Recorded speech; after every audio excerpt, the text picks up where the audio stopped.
share this video and hopefully make it a little bit of a series. So I have a almost 3-year-old and a 15-month-old, and there is just a lot of information of this age of from birth, when you bring your beautiful baby home, to 6 months old, that I don't think people share enough information around.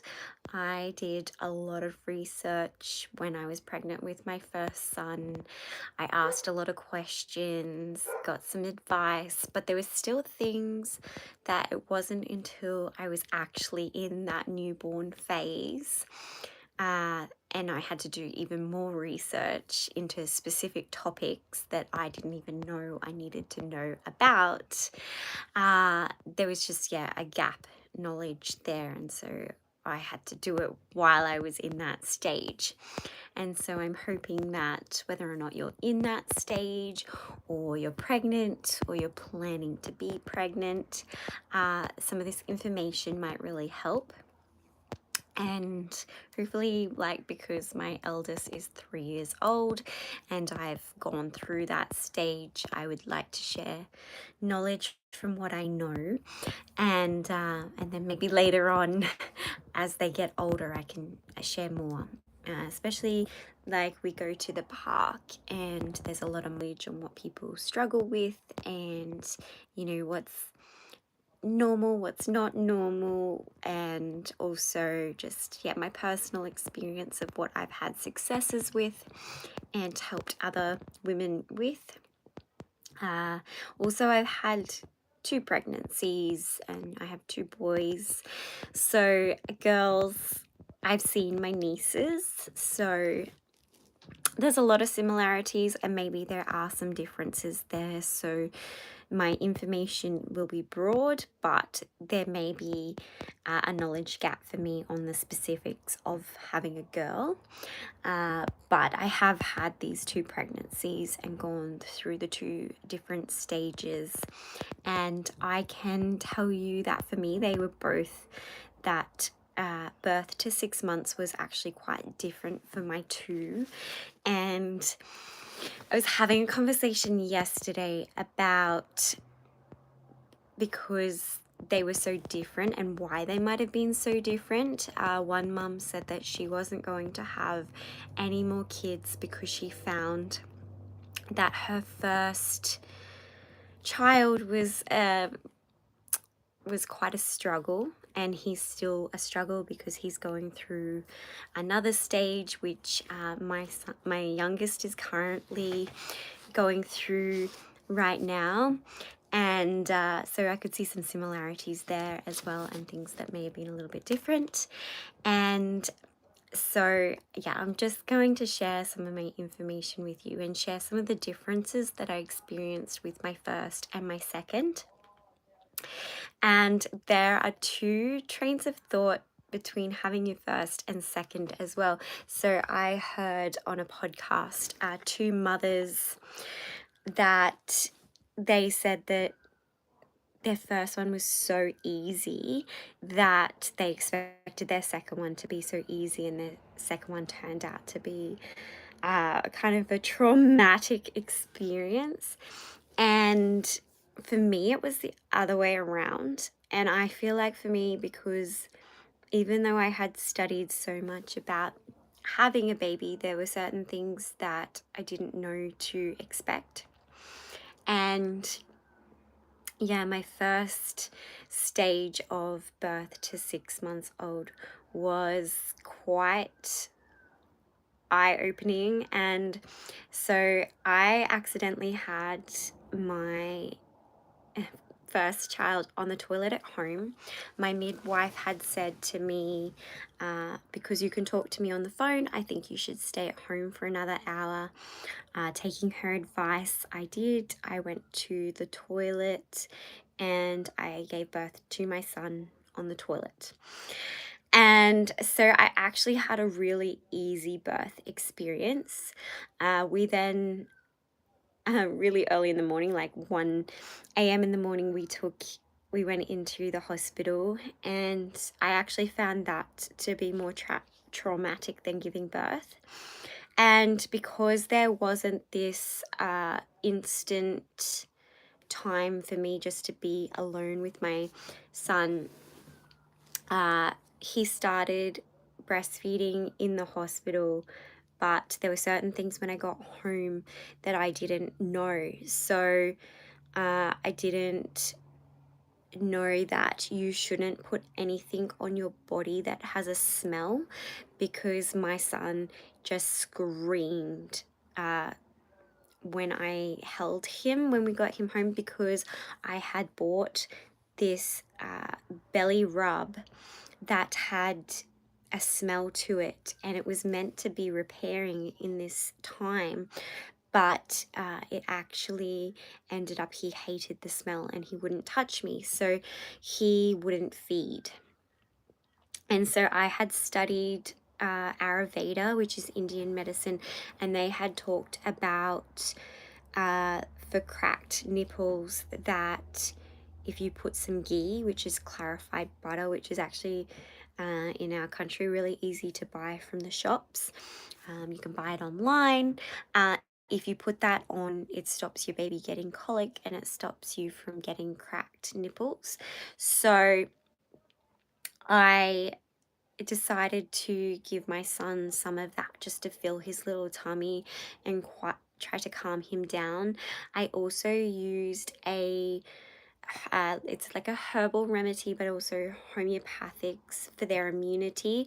So what I would do is I put some of that, which had its own natural fluid in it. So I put some of that and some of the ghee in a syringe and fed it to him, just to make sure that he was okay, and he calmed right down. And that was the only real things in the first week that I gave him. But what ended up happening is, because we didn't have this real easy first experience with breastfeeding, he really didn't want to latch, and my midwife kept coming out and trying to work out what was going on. I tried a nipple shield, which helps them. She finally worked out that I had so much milk come in that I was actually drowning him. And by that stage, he was just not interested, because I was actually expressing milk and putting it into a bottle. And he found, and I've read this later on as well, that some babies, they get used to how easy that flow is, that he just took to a bottle and wouldn't really take to breastfeeding at all. And so I also, one of my number one recommendations for a soon-to-be mother is really learn as much as you can about breastfeeding. I read all about birth and how to have an easy birth, but I didn't read enough about breastfeeding, and it's not a simple put them on and they know what they're doing. There are so many different aspects. So with me, because I had a really high flow and I was drowning my baby, I had to lie back. I had to learn different positions to a normal position. I was born with naturally ample milk and size of my boobs, so it was a lot for a baby. So someone with smaller breasts might not do that.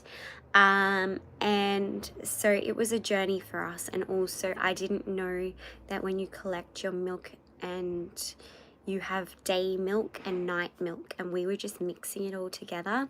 And so our son was up and down. His sleep was a lot of just, it was all over the place. So having the first baby for me was an absolute roller coaster of learning. And also with the feeding, there are special bottles that help prevent colic.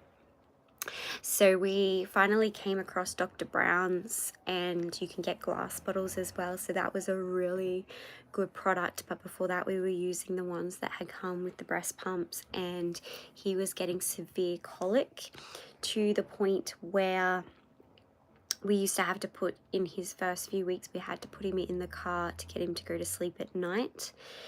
And also there's the pros and the cons of co-sleeping with your baby. So my sisters-in-law all had the co-sleepers next to their bed, and so my amazing mother-in-law had bought me one.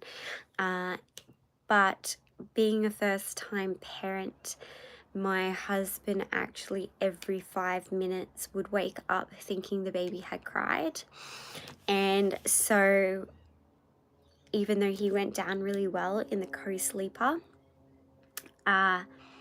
once we'd gotten him to sleep in the car, my husband was just really struggling with it. And so we put him, I think in the first 2 weeks, into our spare room, which was next to our bedroom, so I could hear him. And yeah, my husband used to get up with him in the middle of the night. My husband had 6 weeks off work. And he just used to rock him and hold him in the early mornings just so I could get some sleep. I didn't know about mastitis, and so I got pretty bad mastitis in the first couple of weeks as well with my first son. And so my number one, if I would gift a woman something, it would be a box of like what to do if you get mastitis. It's horrible. It's like getting really bad flu symptoms really quickly. So my recommendation would be to have some some bone broth or some sort of warm broth that you can mix up really quickly, and put some really good quality salt in that and drink that. Also high amounts of vitamin C. So a vitamin C powder with biflavonoids is what I had, and I would have 1 to 2 teaspoons in water.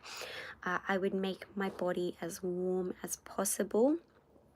I tried not to get cold, so I wouldn't actually go and have a shower, because some people recommend going and having a shower and trying to get as much milk out as possible from the infected boob. But what I did is I had a hucker, and so what you do is you turn the lip of your hucker down, put some warm water in there and a tablespoon of Epsom salts, and then you suction that on, and it just draws out the infection and anything that's stuck in your boob. And so that, hopefully no one ever gets that. You know what to do. You learn the breastfeeding technique of emptying both boobs. And so that's a very, very important part as well, which I learnt with my second son. But because I already had mastitis in the first pregnancy, you're more likely to get it in the second pregnancy. So even though I was being very diligent, I still got it. And I ended up just feeding him on one boob that had the blockage, and the other boob slowly just stopped producing as much milk. So I did have, no one noticed, but I did have like 2 uneven boobs, but that was just the recommendation from the lactation nurse, was just to feed on one. I could have gone back to feeding on 2, but I actually found that it was easier for me to just feed my second son on just one boob and make sure that was empty. So if you have any sort of plan like that, you do need to make sure that you slowly train the other boob not to produce as much milk, because you don't want to get mastitis in that one. And I did, with my second son, go to the hospital to check out that I didn't have any blockages and that sort of thing. And that was actually, I would not recommend, I mean, if you have to, you have to, but I would recommend not doing that, because I actually got really quite sick from being in the hospital. It's not, the part that I went into was not made for new mothers. It it was very, very cold. They missed feeding me. It took a very long time for a lactation nurse to actually come to me. So I had very sore boobs, very full of milk. And once she actually got the milk off, there was like 220 mils of milk. I'm not sure what that is in other measurements, but yeah, I wouldn't recommend going to the hospital if possible later on. Talking to one of my clients recently who was in the hospital for 6 days after she had her son. She had a lot of experiences with the hospital like I did, that the baby wasn't happy with a lot of people around and people coming in and out. You don't get very good sleep in the hospital. And that sort of thing. Breastfeeding with my second son was a lot easier. I knew what to do. I knew that my boobs would probably produce a lot of milk, so I laid down and used that position. And what I found was my second son was so much easier as a baby being breastfed. So a lot of women give up really easily, but the thing is, breast milk has melatonin, and what ended up happening from a newborn age is my second son would have his feeding just before bedtime, and then I'd give him what's called a dream feed. I highly recommend looking into dream feeding, whether or not you plan to breastfeed or bottle feed. Dream feeding is amazing, and it's actually, I didn't know with my first son that dream feeding is actually very easy when you're breastfeeding. It's just an innate thing. Even when they're asleep, they'll still latch on. And giving them a feed before 10 p.m. and 12 p.m. means that you can get a longer stint of time asleep. I was so sleep deprived with my first son because he just wasn't a very good sleeper, that I was just so tired that I couldn't even get through till a dream feed. If you have a partner, it's really helpful if they can do the dream feed for you so you can get more sleep. But you have to do what you have to do at the end of the day. But I highly recommend that if you can get yourself into a really nice rhythm and do the dream feed. I found that my baby would get, even from a tiny little infant, would get into this wonderful cycle of, the recommendation is feed them every 2 to 4 hours. And my beautiful little gem, because his body had the melatonin, which is a hormone that tells you to sleep, he would actually sleep for 4 hours at a time, have a feed, and then I'd put him back down and he'd sleep for another 4 hours, and it was just magical. He was a lot more calm because I was more calm, because I knew what I was doing, and just because he had the right hormones and nutrition from my milk. And I did co-sleep with him, and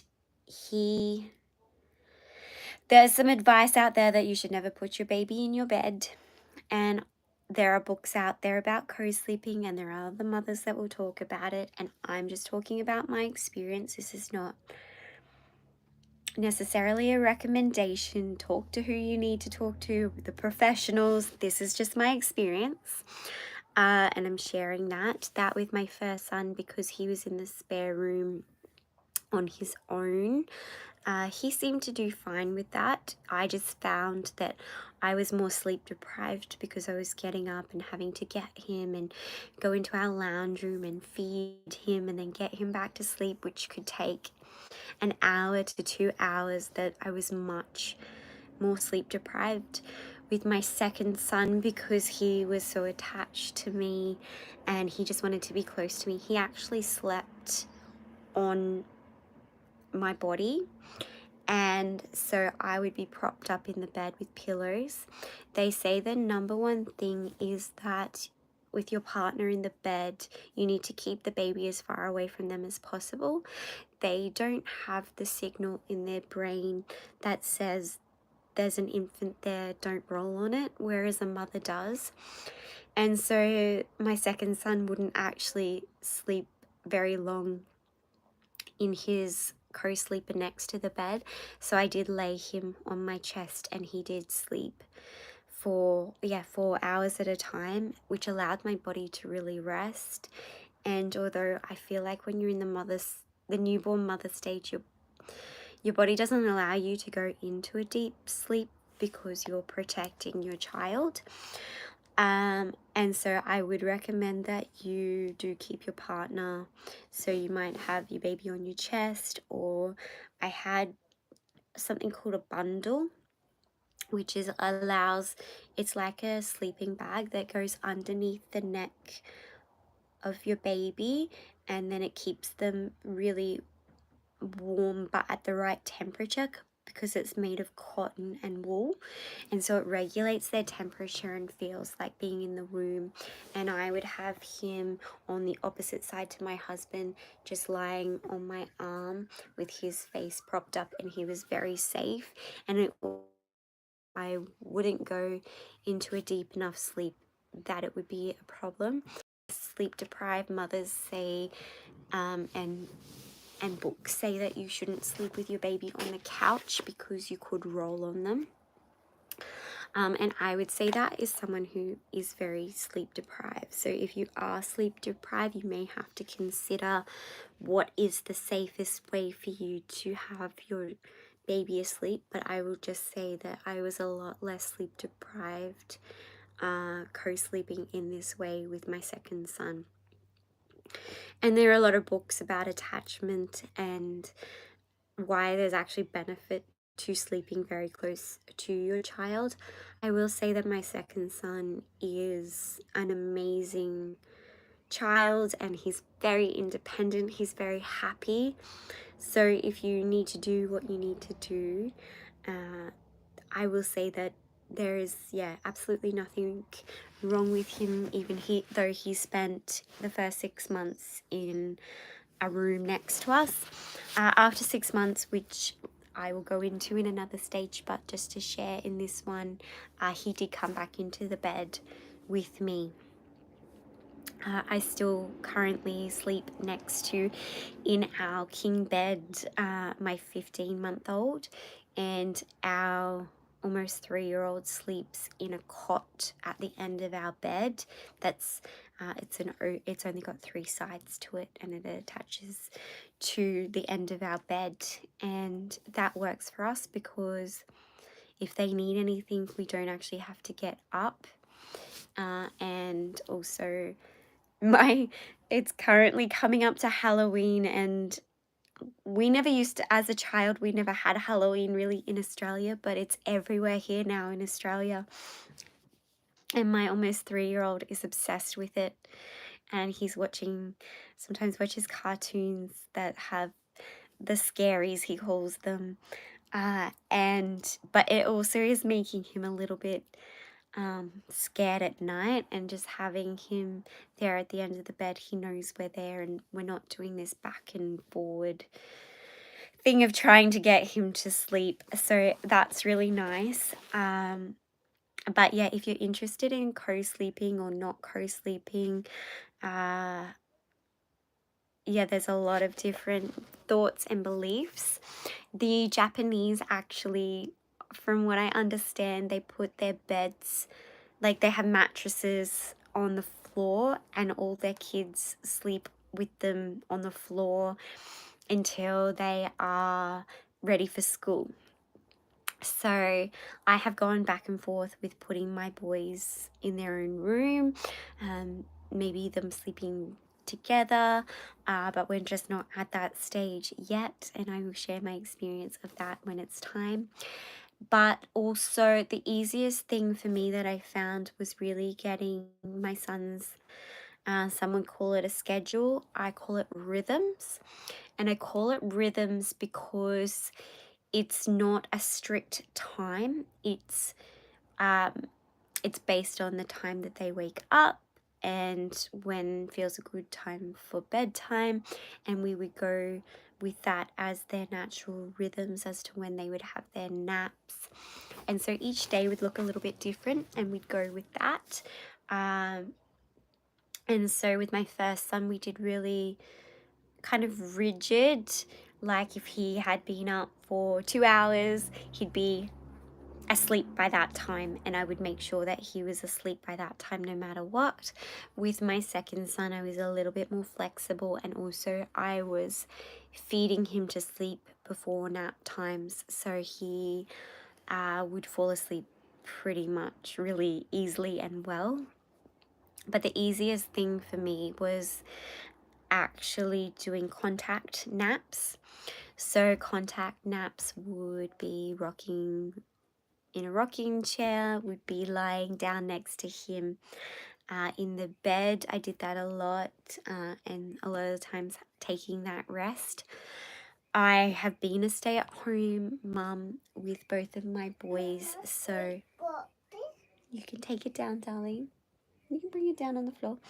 So my advice to a mum that decides to go back to work, I currently have tips and tricks that I can share from my own experience, but I don't actually have necessarily advice. I know some mums go back to work after 6 weeks.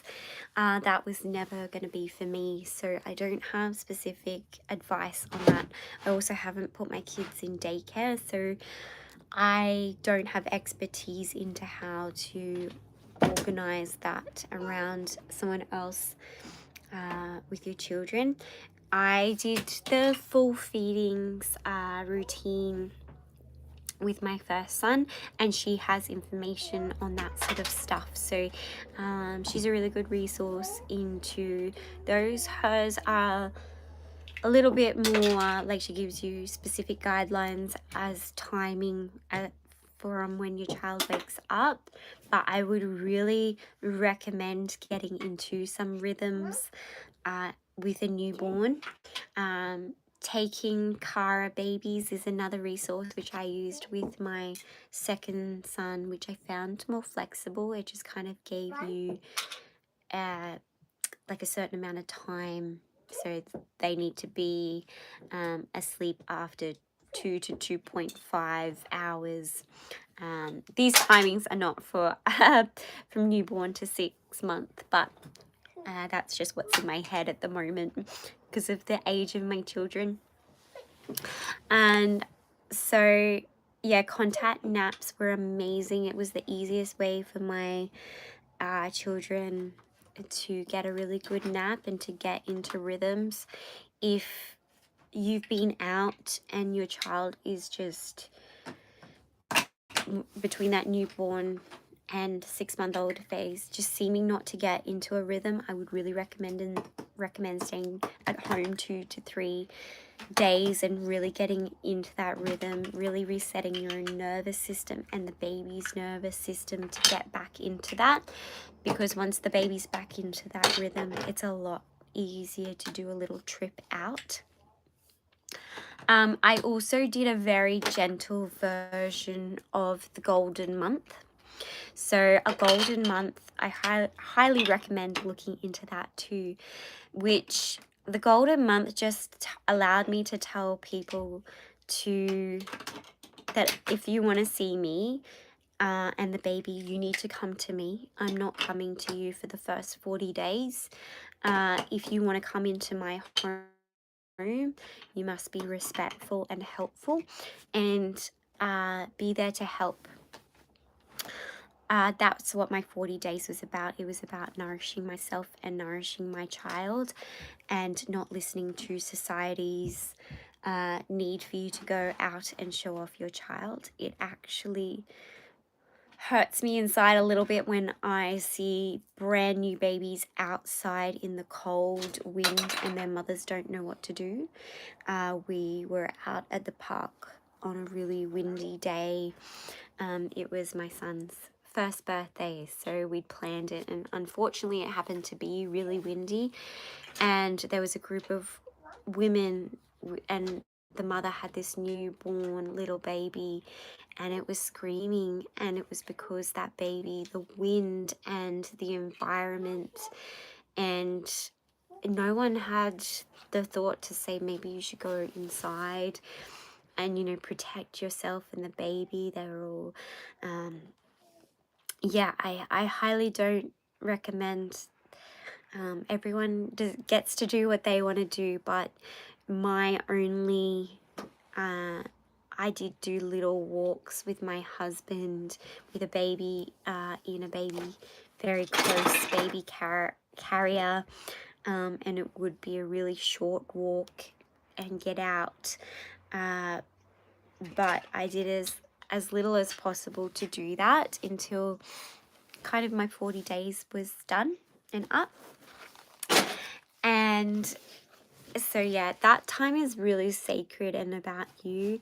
One of my clients asked me about like her husband's family coming to the hospital, and I would really recommend limiting the amount of people, especially people you're not comfortable breastfeeding in front of, if that's your plan, or even if you're trying to establish breastfeeding or a feeding time. It can really pull a baby out of getting into a rhythm, and it can make things a lot more stressful. The baby can easily get overtired. A brand new baby needs to basically be asleep anywhere from 30 minutes to 60 minutes after. So being able to change the baby, feed the baby, maybe clean the baby's clothing, and then getting them back to sleep within that time frame can be a lot. And so having people there that want to hold the baby and kiss the baby and all of that can be overwhelming. So I would really recommend in those first few months to work out what you can and can't handle, and be able to say to people, it's not the right day, I just need some space and time with my baby. Or being able to say if you can drop off some food at the front door, or really asking for help. I didn't ask for help with my first baby, and I now know that I could have said to people, you know, I need some help with some food. This is what I'm eating. If you could help with that, that would be amazing. Dropping off groceries. And then when I'm ready to share the baby with you, then I will. Which is usually probably after 6 weeks, which sounds really drastic, but I really think it sets you and the baby up for a really strong bond. And if you are like me and have a really supportive partner, then it's enough. And once my little one's just woken up from a nap. I was doing this while he was having his nap and my other one was playing. So I'll just grab him. Hello, darling. I just think all of this really sets the foundation of... Thank you for giving him kisses, darling. Just give him a little bit of space to wake up. And actually we're in our bedroom, and you can see that the cot is at the end of our bed, which has been amazing. Also, you need to do what you need to do sleep-wise. So one of my clients doesn't have a aircon in their bedroom, and it's really hot here at the moment, so they've moved their bed into the lounge room, and that's working for them. So doing whatever you can in the first 6 months to get as much sleep as possible would be one of my big recommendations too. They say sleep when the baby sleeps, but sometimes you do just need to put the baby down and go have a cup of tea. Like, really feel into what you need in the moment, I would say is really important. You okay, sweet boy? So sometimes you may just need to go have a shower. You may just need to go have a cup of tea. You don't always have to be sleep when the baby sleeps, but if you can really get breastfeeding down and get your baby in a really good rhythm during the day, nighttime is a lot more easy, and hopefully you do get those 4-hour stints like I did. And what else is there? Let me just check my notes, see if there's anything else I can think of. So babies really thrive on lots of kisses and cuddles and being really close to the mother. I would really advise looking into getting forms of wearing your baby. So wearing your baby, I had a really beautiful linen carrier. I also had one that you wrap around you and it's almost like wearing a shirt. So my husband would wear that a lot. And the benefit of that is, another thing you should really look into is colic and understanding colic and finding remedies for colic.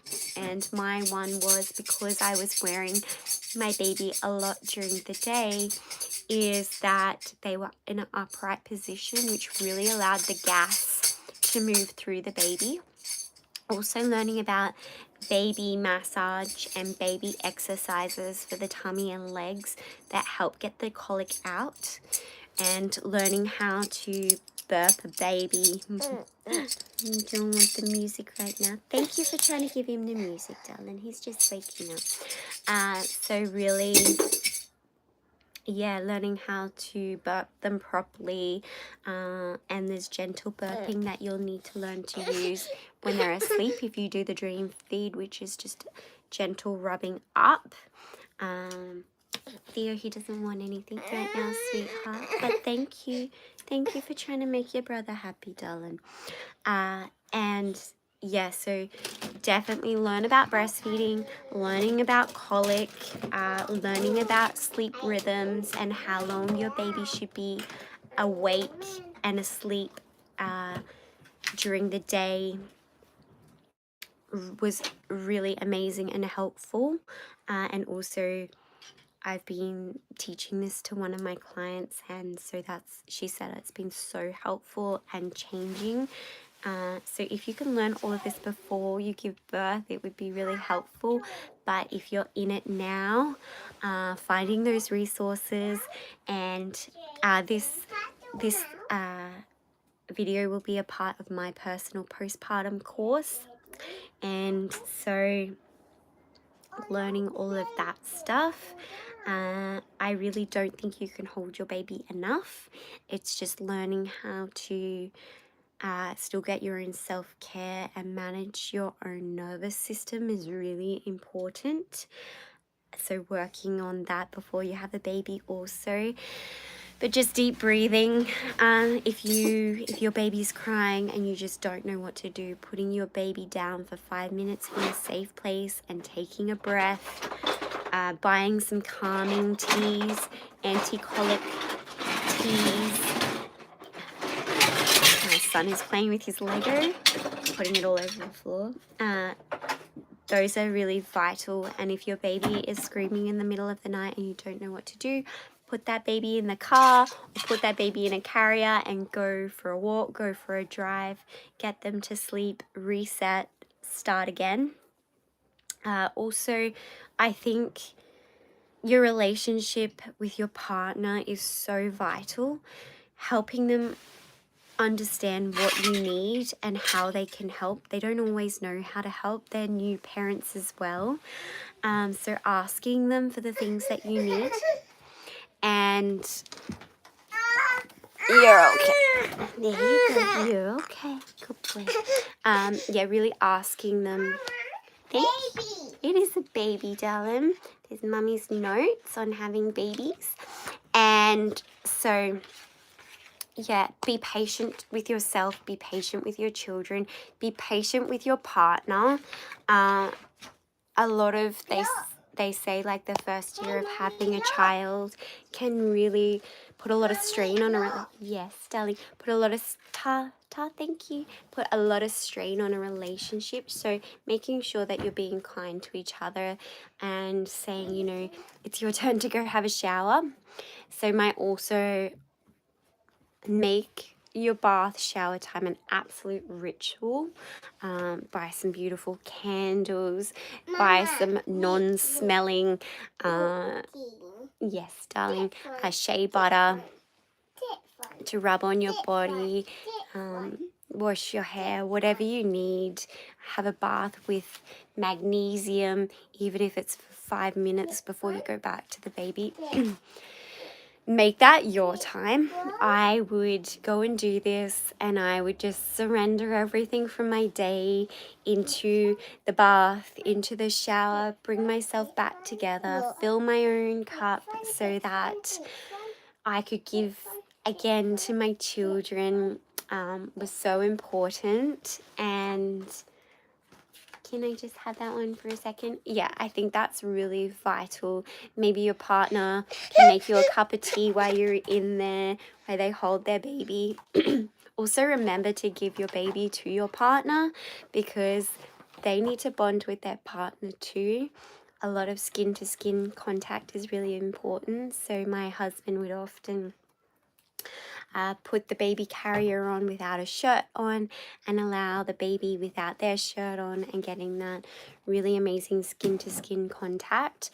After I gave birth to my second son, I instantly made sure that he was on my chest and that he could make his way. It probably took about 20 minutes for him. Theo, baby, can you stop playing with that one? Can you find your book, please? It took him about 20 minutes to find my boob, but when we had that instant connection, we didn't really have many problems with breastfeeding at all. So I really recommend doing that both in... Theo, can you stop, please? I don't like that.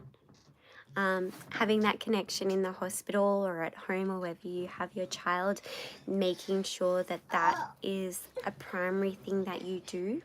Theo, sweetheart, can you please hop off?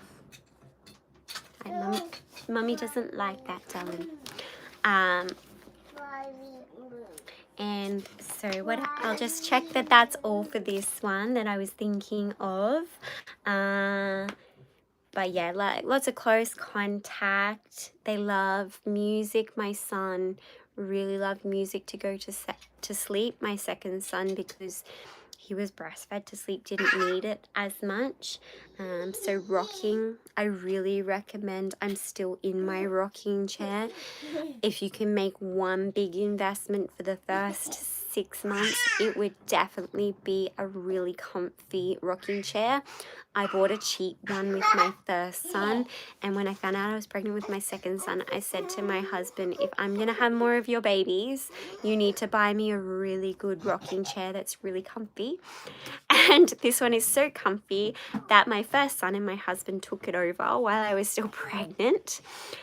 It was even really good when it's a glider. So it was even really good when I was pregnant to help get me out of the chair. I wasn't huge in my pregnancies, but it was nice to have that extra support to get up. I do most of my reading and I do my videos in this chair. It's amazing. It's got this part to it, and we just have it in our playroom. Gentle, guys. Theo, can you make sure that he's okay? Yeah, and you really don't need a lot of stuff. I read Minimalism Mums when I was pregnant with my first son, and I just really got the basics and went from there. The more stuff you have, the more gadgets, the more devices, the more money you have to spend. It can be really overwhelming. A lot of people have recommended that you have baby monitors and all these sort of things, and I didn't have any of that. I was so close to my children that I just didn't need that at all. And if I wanted to get it, I could get it later on. I did buy breast pumps with my first son, but I didn't need them with my second son. I didn't even collect milk with my second son because I found that my first son didn't even like the milk that was stored in the freezer, so I just didn't even bother with all of that. Also, if you do use a breast pump, do know that it will give you more milk, and more milk if you have a heavy flow isn't always a good thing. And they also recommend that you breastfeed it. You pump more at night. That's when you get more milk. But it actually meant that I was getting less sleep, and my second son didn't need that. My sleep was my priority. Let me have a look at my notes. So yeah, take every chance that you can to rest, whether that's on your couch. We have a pool, we have a couch, and then we have a pull out bed couch, which I would spend a lot of time with. This information is a lot about your first child, but I will just share some about my second child. So I would often let my second son do whatever he wanted to do within a safe environment while I was resting with my second son. I would often watch movies and all sorts of things with my first son. Did he take something off you, darling? Oh, what would you like to play with? Yeah, he wants whatever you took off him, darling. Can you give it back? Or help him find something to play with? So yeah, I just rest whenever you can. If someone wants to come over, maybe you can get them to, hold the baby in a carrier or rock them. Maybe give him some space, darling. And so, yeah, also domestic perfection. You may decide that domestic perfection is not for you. I especially recommend in the first 6 months that organizing as much as possible before you have the baby is really helpful, and then just not worrying about it too much. If you have the money, maybe getting someone to come in and clean for you, or asking family members to do stuff for you. Some people decide to do minimalism before. Come here, sweetheart, come here. Doing some minimalism before you have the baby so that you're not overwhelmed by stuff. I really recommend making sure you have things that are cozy. I made sure I had slippers and cozy clothing, and taking care of yourself. If you want to put makeup on to make yourself feel really good, I highly recommend. Come here, darling. Come here, honey. Doing whatever you need to do to really take loving care of yourself. In the Chinese medicine, they really recommend staying warm and cozy in your postpartum phase. So really, for me, that was sheepskin Ugg boots and slippers and cozy clothing, something that was still didn't make me feel ugly, but also was cozy and comfy. Work out how much help you need and ask for it is a really big recommendation. And also ask what you expect of someone is not always what they'll give you. I had an expectation that people would just walk into my life, my family and my friends, and help out, but they don't always know what to do. I don't currently live in a society where that's necessarily normal anymore for your grandmother or your mother-in-law to walk through your door and just clean your house and fix everything for you and make sure you're what else? If you can, making at least a little bit of time for your partner and for yourself, just to either cuddle or have some time where you talk. It might not be the easiest thing in the world. you might not be intimate for quite a long time, especially if you're breastfeeding. Breastfeeding can really change your hormones and make you not really interested in physical intimacy. Cuddling might be there, kissing might be there, but allowing both partners to be aware that the expectation to get back to that might not be there. Some women I have heard go back to physical intimacy after 2 weeks. So depending on your circumstances, but just being aware that for some women who breastfeed, that physical intimacy is just not on someone's radar. You might decide for your relationship that after 6 weeks, which is the recommended time to not be physically intimate, that after that you might schedule time or whatever feels right for your relationship. But just both partners knowing that that can change, and also sharing duties. So after, with my first son, spending all day with him being a more of a crying baby quite regularly, the idea of doing bedtime routine was really a lot for me. So my husband took over doing bath time, and it was his time to relax after work and spend time playing in the bath with the kids. And so now our 2 boys, as they're older, they take a bath together. My husband still fills the bath and does that time, but that's a really nice way for your partner to help out. My husband also makes dinner, so he's taken on that role and responsibility. And yeah, just do anything you can to make yourself feel human and, you know, find what's right for you. Don't let society dictate. My little one, if you can hear that, my little one is teething, so he's a little bit, okay, you need to, don't get stuck, darling. Don't get stuck in there. Yeah, darling. Mummy's almost finished and we'll go do something else. So, yeah, that's my 0 to 6 months. I hope that helped you guys. Please feel free to write comments if you have any questions. Oh, sweet boy. Thank you, honey. Millie, don't put your legs down there. And so, yeah, if you have any comments, okay. If you'd like to follow my journey or be a part of my little community here that's growing, please feel free to like, comment, and subscribe. I'm now going to go attend to this little one.